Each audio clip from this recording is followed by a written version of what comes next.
दूसरा थिस्सलुनीकियों उसका दूसरा बाब और उसकी तीसरी आयत कि किसी तरह से किसी के फ़रेब में ना आना, क्योंकि वो दिन नहीं आएगा जब तक कि पहले बरगश्तगी ना हो। आप कैसे इस रेफ़रेंस को देखते हैं और अ, आपको आप कैसे इस पर रोशनी डालते हैं कि कैसे कलीसिया इस बरगश्तगी से महफूज़ रह सकती है और कैसे पहचान सकती है इसको? Thank you, Pastor Junaid. God bless you. Obviously, last Friday जो discussion हुई वो fruitful थी. Although I was not physically available discussion के दौरान, but मैं उस sermon को सुन रहा था, teaching session को सुन रहा था. मैंने बहुत कुछ सीखा और मैं जानता हूँ कि सुनने वालों पर भी उसका impact हुआ है positively. हम जो discuss कर रहे थे उसके accordingly हमने वर्ड स्टडी भी की कि ग्रीक का वर्ड जो है वो कौन सा यूज होता है, और हमने फिर उसके मल्टीपल मीनिंग्स को भी स्टडी किया. और अगर आपने नहीं वो एपिसोड सुना तो उस एपिसोड को देख लीजिए, आपको वो वर्ड स्टडी मिल जाएगी जो पास्टर जवेद के वसीला से, भाई साबर के वसीला से, एवेंजलिस्ट साबर के वसीला से आई. रिवीजन पर टाइम लगेगा उसके. तो बाइबल मुकद्दस बताती है कि जो एंड टाइम है उसमें, लास्ट डेज में, ये नजस नजस ही होता चला जाएगा और पाक पाक होता चला जाएगा. तो बरगश्तगी और जो रिवोल्ट है, जो डिफेक्शन है, जो रिबेलियन है, ये through out the history Eden garden से ही नजर आएगी, या ऊपर से ही आप लगा लें, आदम और हवा से भी पहले से नजर आएगी. लेकिन ये अब पीक की तरफ ही जाएगा, अब पीक ही पकड़ती चली जाएगी ये. सो हर सिनेरियो में खुदा के पास हमारे लिए मंसूबा जात तो हैं, हमारे पास हमारे लिए ख्यालात हैं, खुदा के पास हैं.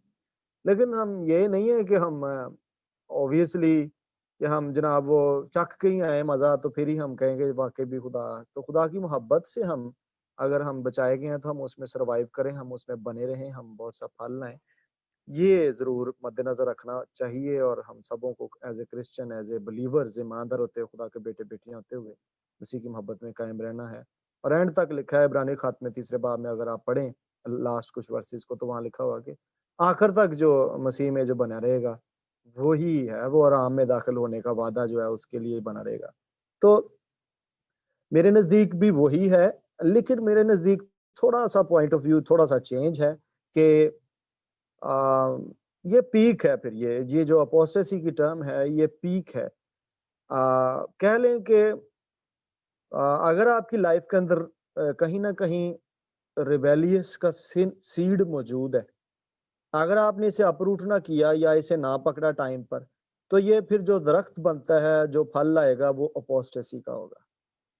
और मेरी सराउंडिंग में बहुत सारे ऐसे नौजवान, खास तौर पर मैं पर्सनल लाइफ पर अगर बात करूं तो साइंस स्टूडेंट्स को मैंने देखा है कि ऑलरेडी, इवन मैंने इंग्लिश लिटरेचर के स्टूडेंट्स को भी देखा है. मैंने केसेस डील किए हैं जो पोजेस हो गए हैं वो पढ़ के, उसके नॉवेल्स को, डॉक्टर फॉस्टर्स के नॉवल को पढ़ के. जो इंग्लिश लिटरेचर पढ़ते हैं उन्हें पता है कि मैं क्या चीज बोल रहा हूँ. और पैराडाइज लोस्ट को पढ़ के, तो ये बहुत सारा आपको, इवन आपका स्टडी का मटेरियल भी जो है वो भी एक सीड के तौर पर यूज हो जाता है और डेवल यूज कर लेता है उसको. तो बी वेरी केयरफुल. मैं जिस चर्च से बिलोंग करता था, समरीज उगाड़ चर्च से, वहां पर एक साइंस स्टूडेंट थे. वो फिजिक्स में चूंकि उनकी ग्रिप थी, उनका मेन भी था, तो वो कहते थे कि खुदा कोई नहीं है, गल कर, हालांकि बाइबल भी प्रीच कर रहा था, तो कहना खुदा कोई नहीं. सो आपको किसी भी तरफ से सेटन जो है वो डिफेक्शन में ले जाएगा, रिवोल्ट में ले जाएगा, आपको ले जाएगा रिबेलियस नेचर में, डिनाइल में. इस स्टेज पर अगर आप आगे की फेथ का डिनाइल कर दें तो this is the peak of the rebellious. This is the peak. वो खमीर ही है जो पूरे के पूरे आटे को उसने कर दिया हुआ है. यसु ने तमसील तो बादशाही के लिए दी थी, लेकिन किंगडम ऑफ डार्कनेस भी सेम प्रिंसिपल्स को कॉपी करती है. जैसे किंगडम का बीज खमीर की मानद सारा खमीर कर देता है, वैसे ही डार्कनेस का बीज भी, अगर आपने इसको डील ना किया तो वो सब का सब ही जो है वो सत्यानाश कर देगा. इसलिए be very careful. Apostasy is the peak of the क्या कह लें उसको, रिबेलियस नेचर का और सिंफुल नेचर का पीक है, जो डिनाइल, फेथ के डिनाइल पर जाकर बात खत्म करता है. और आपकी सराउंडिंग में ऐसा हो रहा है. उसकी रीजंस कई हो सकती हैं. आप आदमी मार्फत की वजह से कर सकते हैं, जब आपको इल्म ही नहीं होगा तो उससे भी होगा, आप टेम्प्ट हो जाएंगे। आपको इल्म है पर वो गलत है, जिसको डिसेप्शन कहते हैं सादा लफ्जों में, उसकी वजह से भी हो जाता है ये अपोस्टेसी।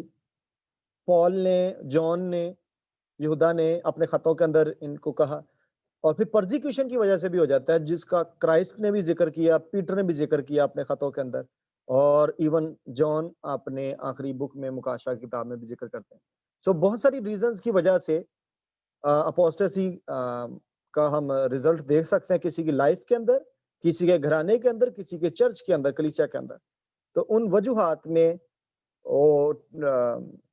सीड जो है वो किंगडम ऑफ डार्कनेस का रिबेलियस ही है। कितने भी किसी भी जिंदगी दे विच सीड अगर है वे, तो वो इस पर काम करना शुरू करे।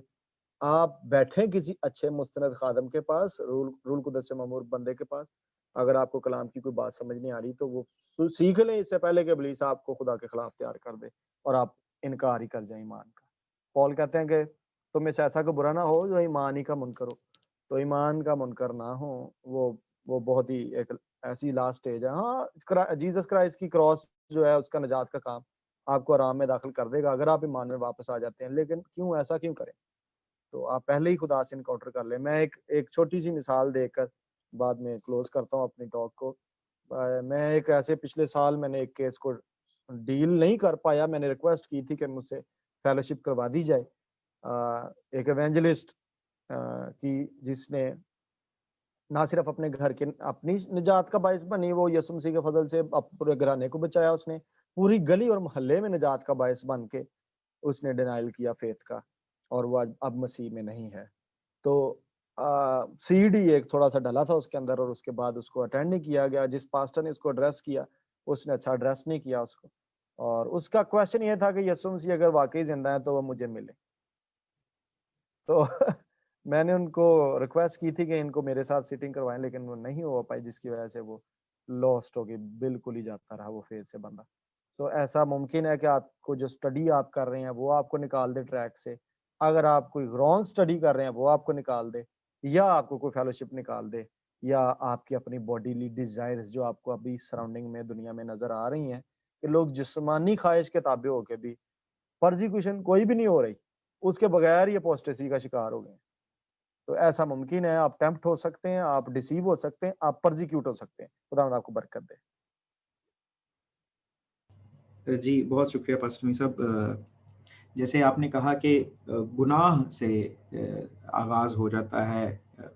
मैं देखता हूँ कलाम मुक़द्दस में, रोमियो में पौलुस रसूल कहते हैं कि बस हम क्या कहें, क्या गुनाह करते रहें ताकि फजल ज्यादा हो।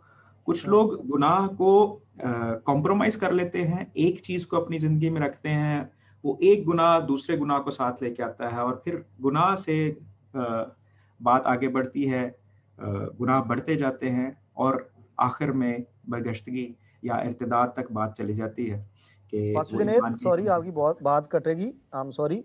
ये आपकी बात ही से मुझे एक बात याद है, एक केस मैंने डील किया था इसी तरह से। और अजीज ही थे मेरे, और वो गांव से मास्टर्स इंग्लिश में करने के लिए आए थे लिटरेचर में। पापा उनके जरा सख्त तबीयत के थे, वो फेल हो गए, सप्ली आ गई उनकी पेपर में तो नहीं हुआ। उन्होंने गाँव में ये बताया कि मेरा मास्टर्स हो गया।